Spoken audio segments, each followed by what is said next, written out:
Vriende, ek bid vir ons, kom ons buig die hoofde. Ons hemelse Vader, baie dankie dat ons vanmôre die voorreg het om hier by die nagmaalstafel te kom stil raak. Here, dankie dat ons vanoggend die voorreg het om te kan terugdink, om vanmôre die lyne op te tel van wat U lank reeds gedoen het, wat U lank reeds voorspel het. Dit wat U 2000 jaar terug gedoen het, hoe alles verander het. Here, maar ons staan ook vandag by hierdie tafel. Ons staan vandag as 'n mensdom 2000 jaar later en dink terug aan U kruisiging. Maar ons staan ook as 'n gemeente, as lidmate, as individue vanmôre hier by die nagmaalstafel. Dankie vir die voorreg, Here. Ons bid dat U met onsself praat. Ons bid dit in Jesus naam. Amen. Danila, daai tekste kan jy maar opgooi en daar los. Vriende, ek begin ver in die verlede by Abraham en God se belofte aan hom. In die 3 hoofstukke voor die hoofstuk wat ek vir ons saam lees, Genesis 14, daar vanaf vers 17, gee God vir Abraham die opdrag om te trek, sy broer trek saam met hom. En nou kom ons hier, nadat Abraham 'n oorwinning beleef het, by Genesis 14 vers 17, en ek lees so 'n paar verse daar saam. Toe Abraham terugkom van sy oorwinning oor Kedor Laomer en die konings by hom, het die koning van Sodom vir Abraham tegemoet gegaan in die Sawevlakte, skus. Dit is die koningsvlakte. Melchisedek, koning van Salem en priester van God die Allerhoogste, het vir Abraham kos en wyn gebring en hom geseën. Mag Abraham geseën word deur God die Allerhoogste, skepper van hemel en aarde. Geloof sy God die Allerhoogste. Hy het jou vyand in jou mag oorgegee. Toe het Abraham vir Melchisedek 1/10 van alles gegee. Die koning van Sodom het vir Abraham gesê, gee my net die mense en vat die besittings vir jou. Maar Abraham het hom geantwoord, ek het my hand opgelig en 'n eed afgelê voor die Here, voor God die Allerhoogste, skepper van hemel en aarde, dat ek niks van jou sal vat nie, nie eers 'n garingdraad of 'n skoenveter nie, sodat jy nie kan sê, ek het vir Abraham ryk gemaak nie.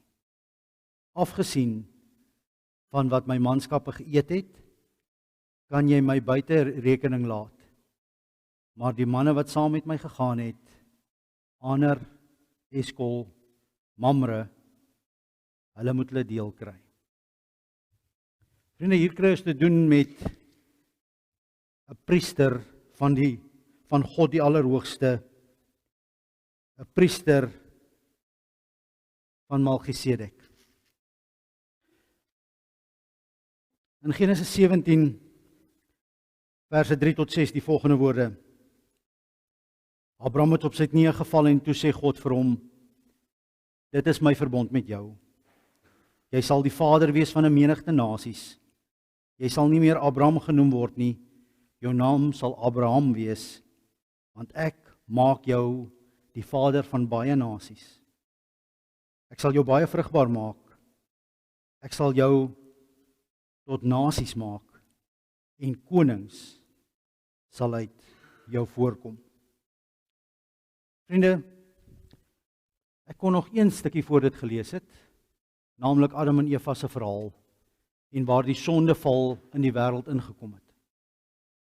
Ek het gekies om dit nie te doen nie, maar dis eintlik die eerste lyn, die eerste tou of lyn hier uit die Ou Testament wat ek vanmôre tot hier by die nagmaalstafel wil bring. Daar waar Adam en Eva val, waar Adam en Eva vir God wegkruip, waar God vra, waar is julle? En hulle sê, maar hier is ons was bang vir U, en dan God dan die straf bring en die man straf en sê, deur jou toedoen sal die aarde vervloek wees, maar fyn in hierdie belofte, wanneer die Satan gestraf word, die nageslag sal jou kop vermorsel.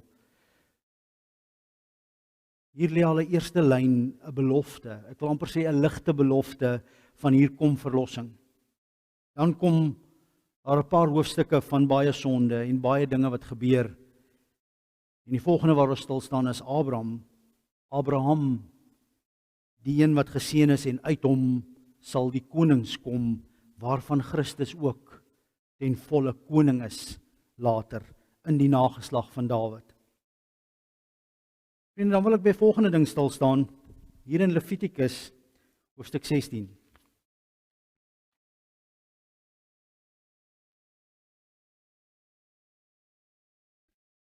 Ja, ons is by die verbond, en soos die geskiedenis aangaan, in daardie selfde hoofstuk waar God vir Abraham aanstel, sê ook jou nageslag gaan vir 400 jaar slawe word, maar dan gaan ek die volk straf onder wie hulle slawe raak. En ek sal hulle bevry. En dan raak die volk Israel, eintlik die volk Israel by die berg Horeb en al die reëlings en goed wat gegee word, al die offers wat vir hulle verduidelik word, wat hulle moet begin doen. En dan kan jy onthou dat Moses se broer Aaron het ook seuns gehad en die was saam met Aaron priesters, want dit het so gewerk. As die pa priester is, raak die seuns ook priesters. So hulle almal is priesters. En dan staan daar in hoofstuk 16 van Levitikus, Aaron se 2 seuns het gesterf toe hulle offer aan die Here wou bring.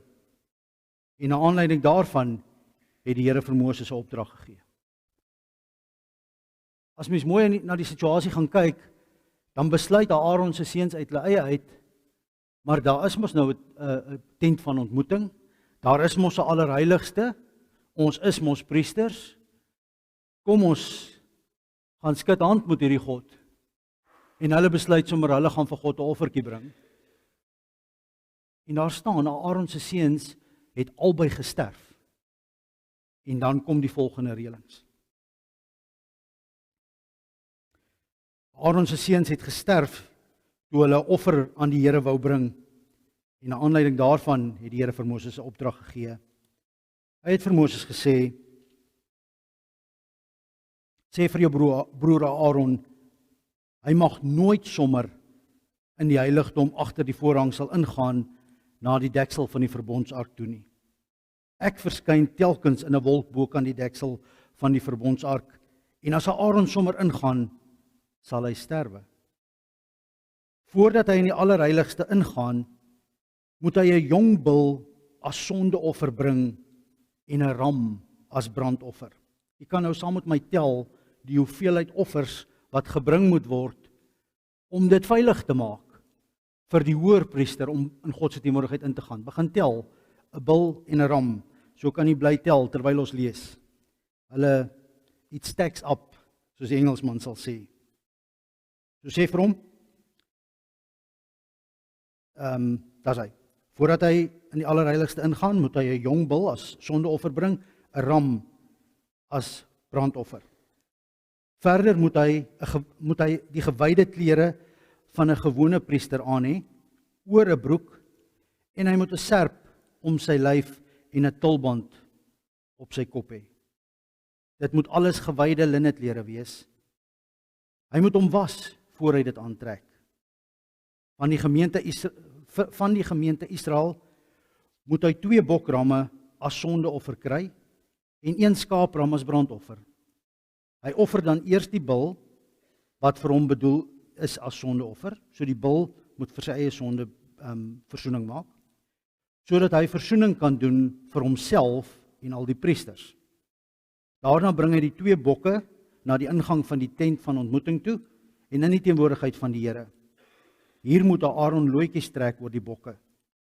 Die een loot moet gemerk wees vir die Here en die ander een vir Asasel. Aaron moet die bok wat vir die Here geloot word as 'n sondeoffer offer. Die bok wat vir Asasel geloot is, moet bly lewe. Die bok moet in die teenwoordigheid van die Here bly staan sodat Aaron die versoeningshandeling daarop kan verrig en daarna moet die bok die woestyn ingestuur word vir Azazel. Wanneer Aaron die sondeofferbul offer wat vir homself bedoel is en waarmee hy vir hom en al die priesters versoening doen, moet hy die bul slag en dan 'n vuurpan vol maak van gloeiende kole van die altaar af wat in die teenwoordigheid van die Here staan. Aaron moet ook 'n dubbele handvol fyn gekapte wierook vat en daarmee agter die voorhangsel ingaan. Daar in die teenwoordigheid van die Here moet hy dan die wierook op die kole gooi sodat dit 'n rookwolk maak wat die deksel van die ark bedek waarin die getuienis is. Dan sal hy nie sterf nie. Hy moet daarna die bloed van die bul met sy vingers sprinkel op die deksel se voorkant en dan nog 7 maal op die grond voor die deksel. Wanneer Aaron die bokram slag, wat as sondeoffer vir die volk bedoel is, moet hy met die bloed agter die voorhangsel ingaan en daarmee doen soos hy gedoen het met die bul se bloed. Hy moet dit sprinkel op die deksel en voor die deksel. So moet hy die allerheiligste reinig van die onreinhede van die Israeliete, van hulle oortredinge en al hulle sondes. Hy moet die tent van ontmoeting ook op dieselfde manier reinig, want dit staan by die volk met al hulle onreinhede. Niemand anders mag in die tent van ontmoeting wees, vandat Aaron ingaan om in die heiligdom te versoening te doen, totdat hy uitgaan nie. Vriende, uit die geskiedenis weet ons, dat wanneer dit gebeur het, net uit ervaring, het daartoe 'n reeltjie bygekom wat die priesters vir mekaar oorgedra het. Wanneer die hoërpriester ingegaan het, het hulle 'n baie dik, stewige tou gevat en om die linne gebind. Want dit het soms gebeur dat die hoërpriester daar binne sterf. En as hulle lank genoeg gewag het en die handeling moes al teen die tyd afgehandel gewees het en die priester kom nie uit nie, dan het die ander priesters gekom en die lijk uit die allerheiligste uitgetrek en hom gaan begrawe. Ek lees vir ons 'n teks in Hebreërs hoofstuk 4. En dit bring nou net die koneksie tussen Jesus en dit wat hier in die Ou Testament reeds aan die gang was. Hebreërs 4 vanaf vers 14.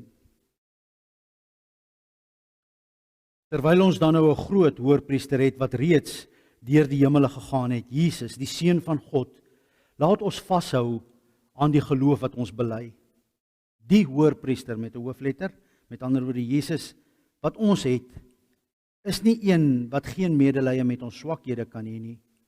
Hy was immers in elke opsig net soos ons aan versoeking onderwerp, maar hy het nie gesondig nie. Kom ons gaan dan met vrymoedigheid na die genadetroon. Hier is ander woorde, vriende.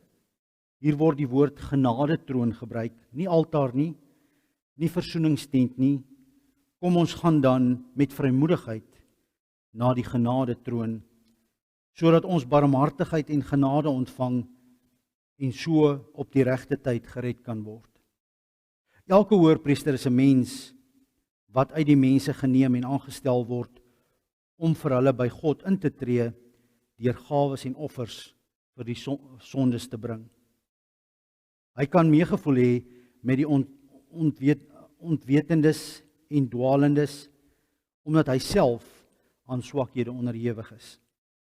Om hierdie rede moet hy ook vir homself, net soos vir die volk, offers bring vir die sondes. Niemand eien hom die eer van hoërpriester toe nie. Hy word deur God daartoe geroep, net soos Aaron. So het Christus hom ook nie waardig geag, of ook nie die waardigheid van hoërpriester toegeëien nie, ekskuus. God het dit vir hom gegee toe hy gesê het: Jy is my seun.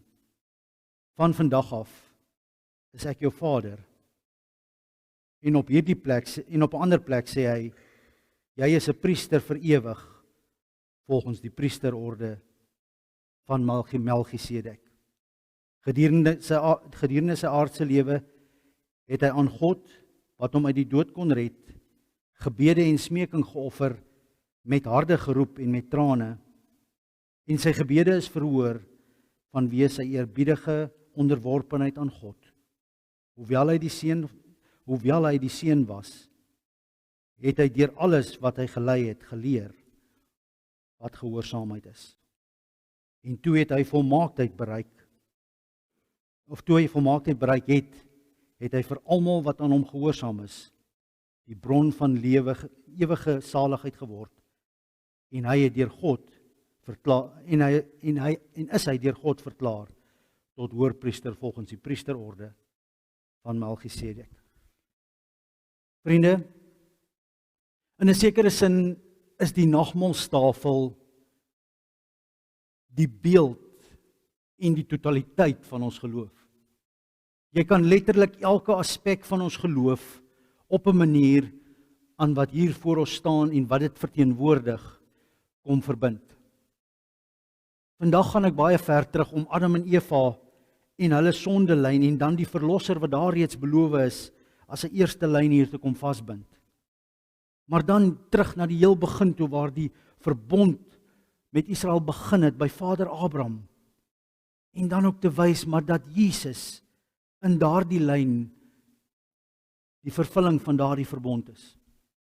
Hy is 'n opvolger van daardie verbond.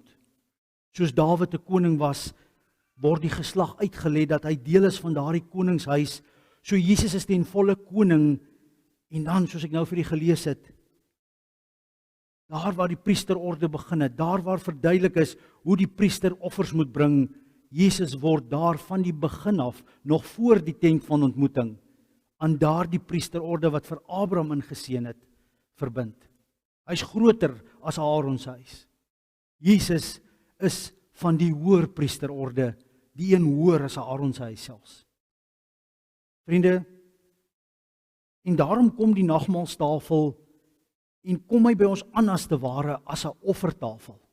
Hy kom vanuit die offerdiens, vanuit daardie plek waar bokke en lamme en diere geslag is, waar duwe geoffer is, waar graanoffers gebring is, waar wierook gebruik is, waar die volk gestaan het en daardie bloed van lammers en bulle en diere op hulle gespat is as teken van die versoening vir die sondes van die volk. Maar jy hoor, dis nie net die volk wat gereinig is nie, selfs die tempel moes gereinig word. So vriende, hierdie is die eerste lyne om te besef dat hierdie tafel is nie meer 'n offertafel nie. Dis 'n herdenkingstafel vir 'n laaste offer. Wanneer Jesus aan die kruis gaan hang, raak hy nie net die priester wat die offer bring nie, hy raak ook die offer vir almal se sonde.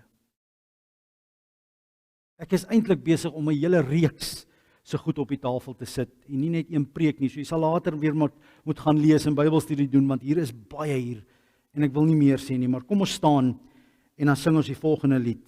Breek die brood, eet die wyn. Kom, ek gaan gou na 303 toe. Kom ons staan en dan sing ons hartlik saam. Ek gaan dit net gou vir julle lees. Dis eet die brood. Ekskuus, dat ek by my uitkom. Daar's hy, eet die brood, drink die wyn, kom na Christus, hy stil die honger. Eet die brood, drink die wyn, glo in hom, hy les die dors. Dan sing ons ook die Engels direk daarna. Eat this bread, drink this cup, come to Christ and never be hungry. Eat this bread, drink this cup, trust in Christ and you will not thirst. Dis 'n Tazai-lied, so dis een van daardie wat die monnike stadig gesing het. So kom ons sing dit dan in daardie strand.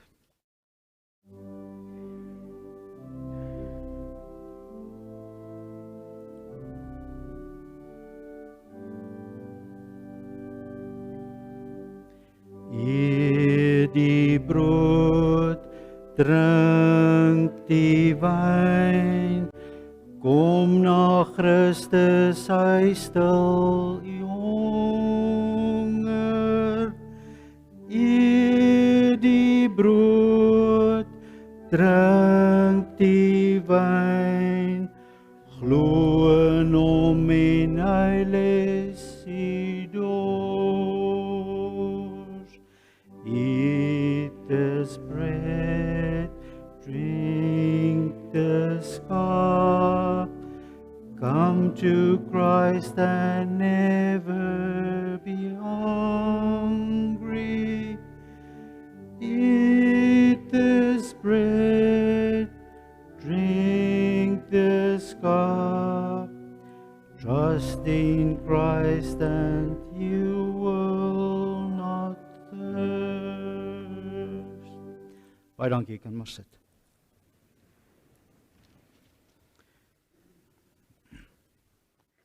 Vriende, die tweede lyne is dit wat in Jerusalem gebeur het met Jesus se kruisiging daardie dag. Ek lees vir ons Lukas 22 vanaf vers 7.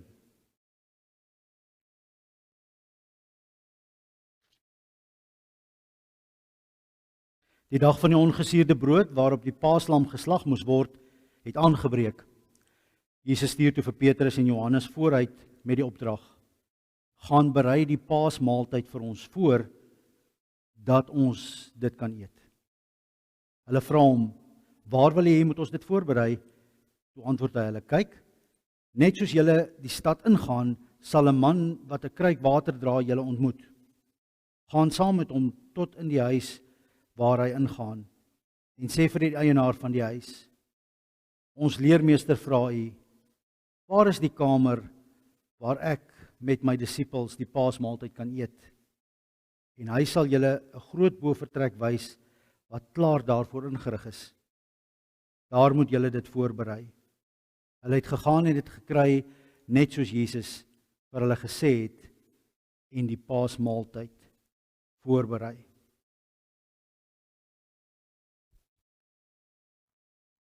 Vriende, die wêreld waarin hulle leef is 'n Joodse wêreld, 'n wêreld waar daar jaarliks nog 'n klompie feeste is, waar daar jaarliks die offers gebring word. Niks het verander nie. Al wat in die laaste 3 jaar gebeur het is, eers het Johannes die Doper verskyn en 'n klompie mense het na hom gaan luister en dit was iets nuuts. Hierdie is die volk Israel en hulle was maar nie so baie gelowig soos ons dink hulle was nie. Ons dink Israel was hierdie super gelowige volk, super toegewy aan God. Dit het wel beter gegaan na die ballingskap. En daar is 'n kultus, 'n godsdiens gevestig wat ek dink beter gegaan het as voor die ballingskaptyd. En in daardie opsig het die ballingskap vir Israel tot groot seën gedien. So dis meer gevestig as wat dit was in die jare voor die ballingskap, waar die tempeldiens verval het in absolute chaos vir lang tye, dekades. En dan het hulle dit weer herontdek en het God dit weer teruggebring. En waar die volk maar telke male nog steeds afgodsoffers gebring het. Nou was die tempeldiens aan die gang, daar was 'n kweekskool as te ware, en Jerusalem was die middelpunt van die wêreld. Maar die offerdiens het nog steeds so skelm aangegaan. Dinge het nog steeds gebeur, maar die feeste was groot tye en dan het die volk almal opgetrek en dis feestyd.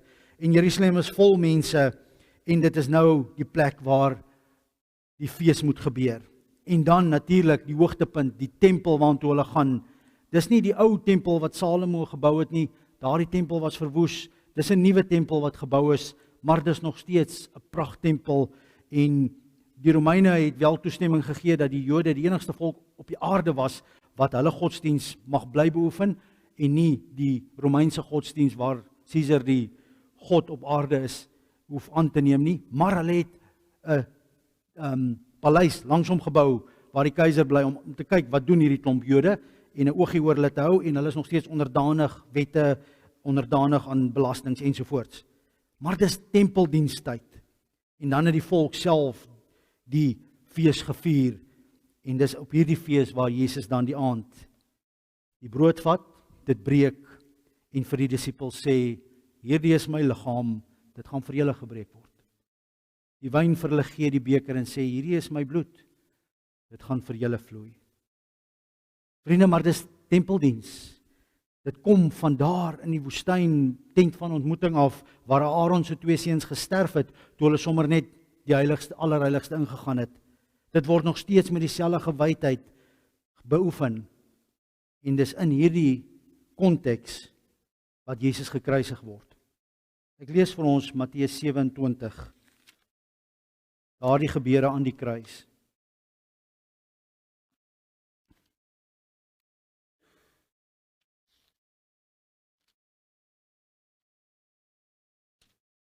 Ek lees vanaf vers 45. Van 12 af het daar duisternis oor die hele land gekom en dit het tot 3 uur geduur.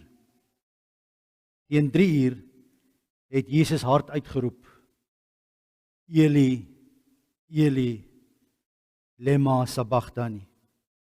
Dit is: my God, waarom het U my verlaat? Party van die wat daar gestaan het dit gehoor en gesê, hy roep vir Elia, Een van hulle hardloop toe gou, vat 'n spons en maak dit vol suurwyn en hou dit op 'n stok vir hom om te drink. Maar die ander sê: wag, laat ons kyk of Elia kom of hom kom red. Jesus het weer hard uitgeroep en die laaste asem uitgeblaas. Op daardie oomblik het die voorhangsel van die tempel van bo na onder middeldeur geskeur. Die aarde het geskit en die rotse het uitmekaar gebars.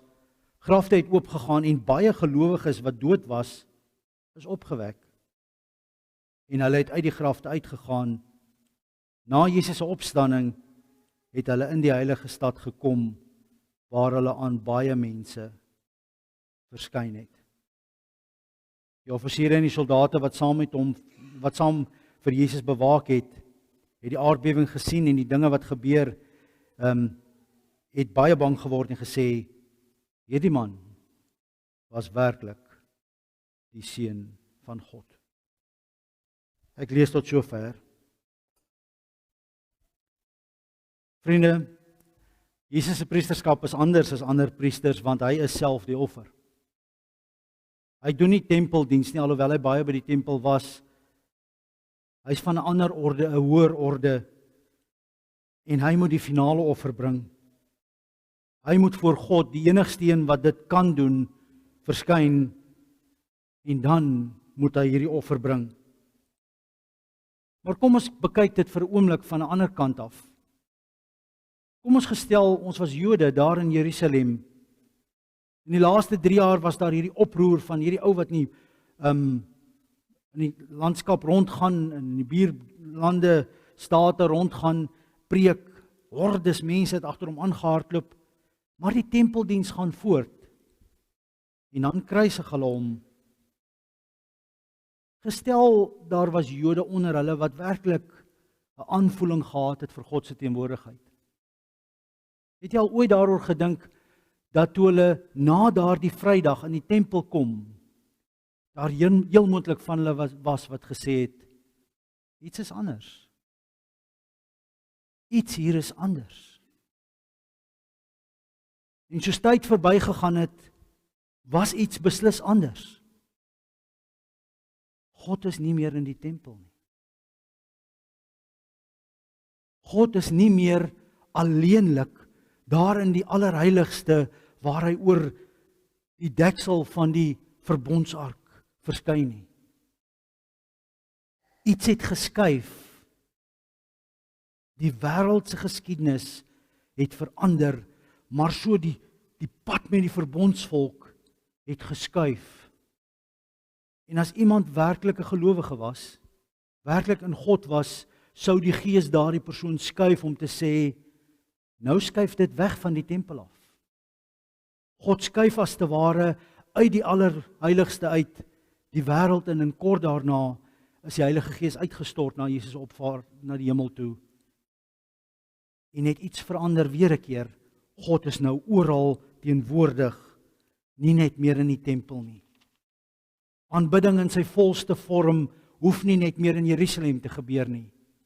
Vriende, ek staan vanmôre hier by 'n nagmaalstafel.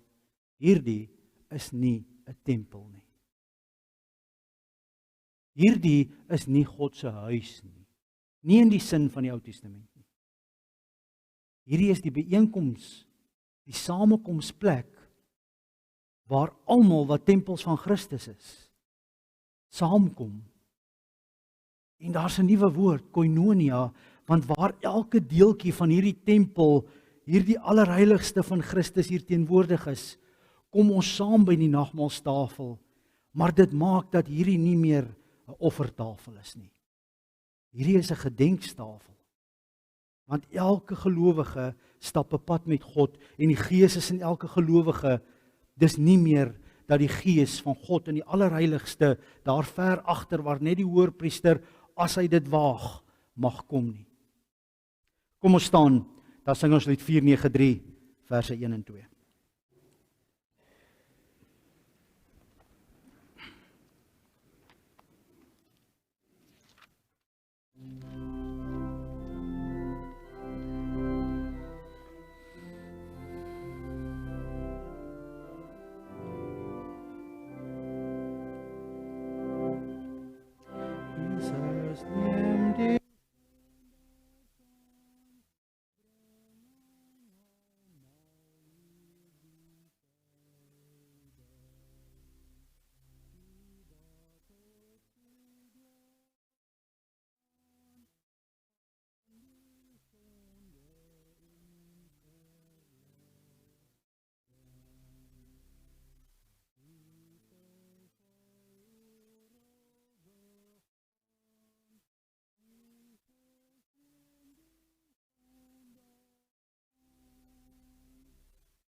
Baie dankie, jy kan maar sit.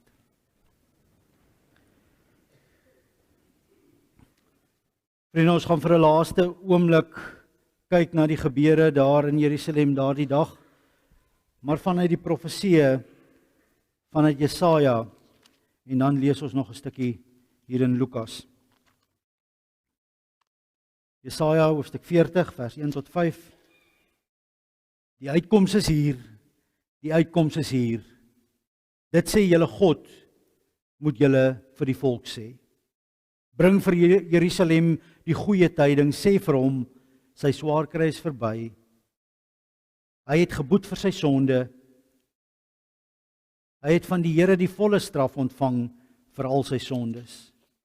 Iemand roep, maak vir die Here 'n pad in die woestyn, maak in die barre wêreld 'n groot pad vir ons God.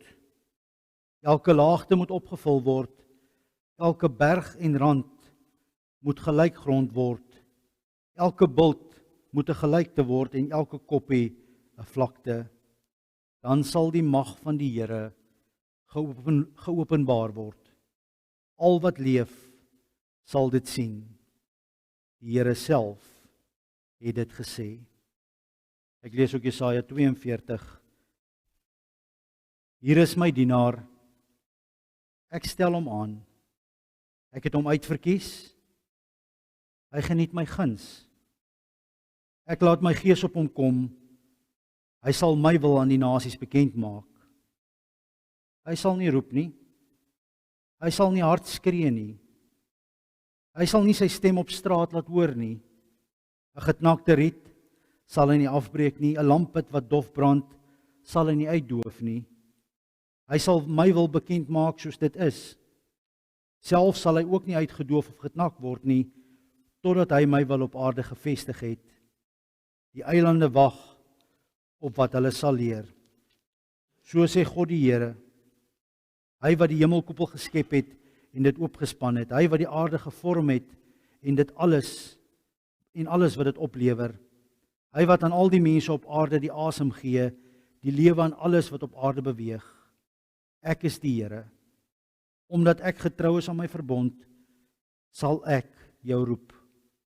Ek hou jou vas, ek beskerm jou, ek maak jou my verbond met my volk, my lig vir die nasies. Jy sal blindes laat sien, jy sal gevangenes uit die tronk bevry. Wie in die donkerte van die gevangenes sit, sal jy laat uitgaan. Ek is die Here, dit is my naam. Die eer wat my toekom, gee ek aan geen ander nie. Die lof wat my toekom, gee ek nie aan 'n gesneede beelde nie. Wat ek vroeër al aangekondig het plaasgevind. Ek kondig nuwe dinge aan voor dit begin gebeur. Laat ek julle al daarvan hoor. Vriende, die laaste teks, Lukas 23. Ek lees daar vanaf vers 36.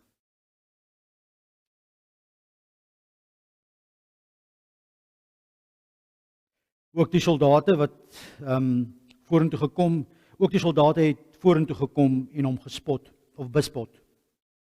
Hulle het vir hom suurwyn aangebied en gesê: "As jy die koning van die Jode is, red jouself." Daar was ook 'n opskrif bokant hom: "Dit is die koning van die Jode." Een van die misdadigers wat daar gehang het hom gelaster deur te sê: "Is jy dan nie die Christus nie? Red jouself en ons ook." Maar die ander een het hom tereggewys en gesê: "Is jy nie bang vir God nie? Jy ondergaan tog dieselfde straf as hierdie man. In ons geval is dit regverdig, want ons ontvang die verdiende straf vir ons dade. Maar hierdie man het niks verkeerds gedoen nie." Verder sê hy: "Jesus, dink aan my wanneer jy in die koninkryk kom." Jesus antwoord hom: "Ek verseker jou, vandag sal jy saam met my in die paradys wees." Vriende, hier is ook ander lyne wat ons moet vasbind. Die Messias was voorspel. God het in Jesaja en vele ander tekste telke male deur verskillende profete voorspel dat die verlosser sou kom. En daardie lyne van die verlossing bind ons ook hier vas. Daar aan die kruis wat ons vandag hier herdenk. Daar aan die kruis, toe Jesus se liggaam gebreek is, sy bloed gevloei is, daar het hierdie beloftes vervul geraak. Maar nie net daar nie, ook toe hy die dood uit opstaan en dit die bewys is dat God dit afgehandel het. So vriende, as ons vandag hier aansit, dan is ons so bietjie dit eens met hulle wat daar saam met hom hang. 2 sondaars. Die een sterf en hy bly laster God terwyl hy dit doen en betaal vir sy skuld. Die ander een hang daar en hy is besig om te sterf, maar hy vra vir die Here vergifnis. Here, dink aan my. Hy bely dat hierdie die seun van God is. Vriende, in 'n sekere sin wil ek daardie lyn hier kom vasbind, want in 'n sekere sin, as ons die nagmaalstafel benader op enige manier, is dit eintlik in so 'n manier. Here, ek is 'n sondaar. Here, met leë hande kom ek voor U. Ek bring nie 'n offer hier vanmôre nie. Ek kom maak absoluut staat op die genadeverbond om tot U te nader deur die genade van Christus. Christus het alles gedoen. Christus was die offer. Christus het die prys betaal. Christus het by God die versoening gebring. Christus het dit gaan aankondig. Christus het opgestaan en gesê, alle mag in hemel en op aarde is vir my gegee. So hier by die nagmaalstafel dink ons terug na die verre verlede. Ons dink terug na 2000 jaar terug toe dit gebeur het. Maar ons benader ook die nagmaalstafel hier vanuit hierdie plek. Vandag, 2025, kom ek en U hier aansit. Kom ek en U en dink oor dit wat dit nou is, waar ons vandag staan. Bely ons opnuut ons eie skuld en sonde en kom aanvaar ons opnuut die Here se genade verbond en gebruik ons hierdie tekens in daardie lig. Maar ons dink ook vooruit dat Jesus sal terugkom. Dat daar eendag 'n finale fees sal wees. Ek het nie eers daardie tekste gaan opsoek nie, maar hulle is ook daar. Ons kon verder gaan. Vriende, ek lees vanmôre sommer die kindervriendelike formulier vir die bediening van die nagmaal. Voordat ons die nagmaal gebruik, wil ons graag vir mekaar vertel wat die Bybel vir ons oor die nagmaal leer. Die Bybel leer ons dat God ons baie liefhet. Ons weet dit omdat hy sy seun, dit is Jesus, vir ons gestuur het. Die Bybel leer ons ook dat Jesus ons baie liefhet.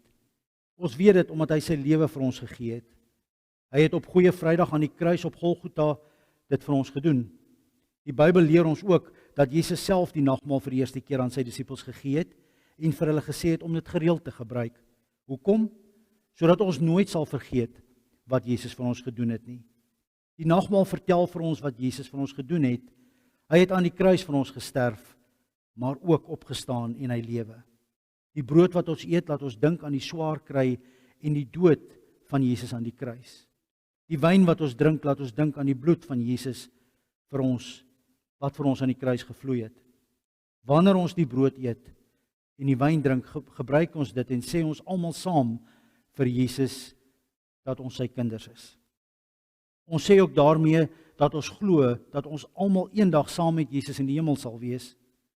Die nagmaal help ons nou al om te sien hoe lekker ons eendag in die hemel gaan hê, en daarom is ons bly wanneer ons die nagmaal gebruik. Ons sê ook deur die nagmaal vir die Here dankie vir alles wat hy vir ons gedoen het. Vriende, kom ons staan en dan kan jy in die harte saam met my die geloofsbelijdenis opsê.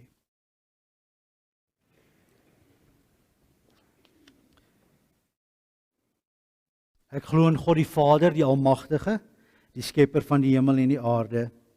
Ek glo in Jesus Christus, sy eniggebore Seun, ons Here, wat ontvang is van die Heilige Gees, gebore is uit die maagd Maria, wat gelei het onder Pontius Pilatus, gekruisig is, gesterf het en begrawe is, en ter helle neergedaal het, wat op die derde dag weer opgestaan het uit die dode, wat opgevaar het na die hemel en sit aan die regterhand van God, die Almagtige Vader, vanwaar hy sal kom om te oordeel die wat nog lewe en die wat reeds gesterf het.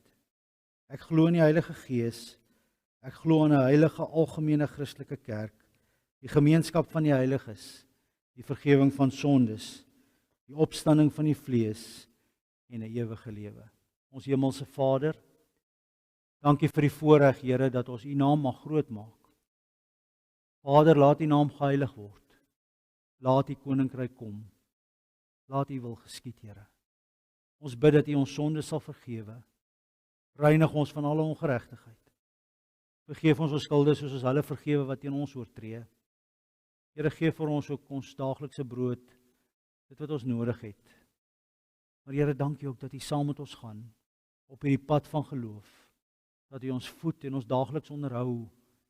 Dat U besorgd is oor ons en dat U ons lei en dat U 'n plan het vir elkeen van ons.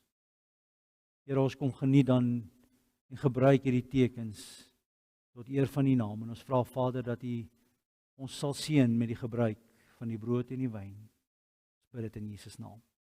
Amen. Vriende, ek gaan vra dat die brood en wyn nou uitgedeel word en dan hou dit vir 'n oomblik vas. Ons gaan dit saam gebruik wanneer ek dit dan instel. Baie dankie. Julle kan maar vat. Daar's hy. Gryp sommer. Daar's hy. Gryp. Daar's hy. Dankie. Daar's hy. Gaan julle so vat. Nee, daar's net daai trietjies. So hulle kan soms op die einde. Ekskuus? Gaan Johnny op. Hy is baie, so dit gaan vinnig gaan.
Vriende, enigiemand oorgeslaan met die wyn? Johnny is nog op voet, so jy kan vir julle gee, enigiemand. Voor die einde van my bediening moet iemand hom iewers eendag 'n hand opsteek. Ek kan hom nou nie dankie, daar's 'n man wat sê hy soek nog 'n shot. Dankie. Daar sê ek gaan nou vir deel, dis reg. Enigiemand oorgeslaan met die sap? Enigiemand met die brood? Daar's hy. Goed. Dankie. Nou het ek die wonderlike voorreg om dit gou vir die diakens te doen.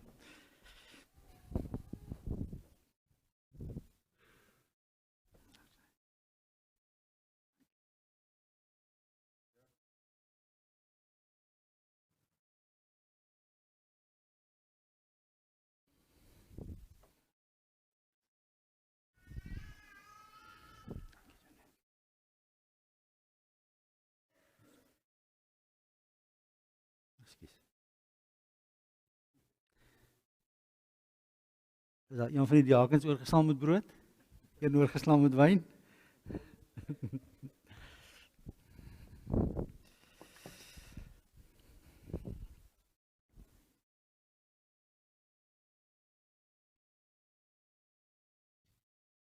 Vriende, hierdie is daai plek waar mens maar weer opnuut vir die Here 'n bietjie wat vlag kom swaai.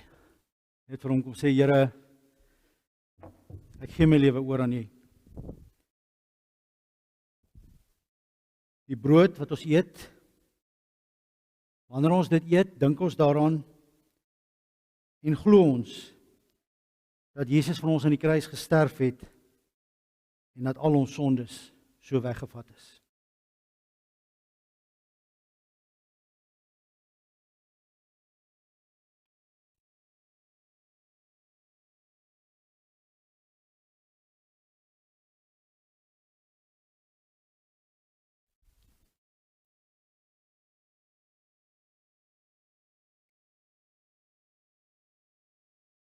Wanneer ons die wyn drink, dink ons daaraan dat Jesus se bloed vir ons in die kruis gevloei het.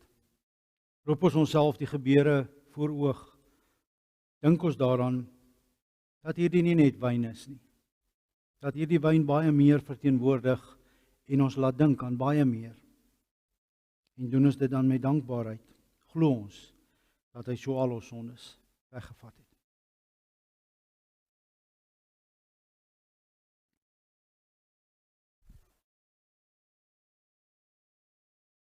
Here, ons dankie dat U ons ook geestelik voed. Terwyl hierdie slukkie wyn en paar korreltjies brood in ons liggaam ingaan, weet ons dat U genade ook in ons is. Dat U vergifnis vir ons daar is.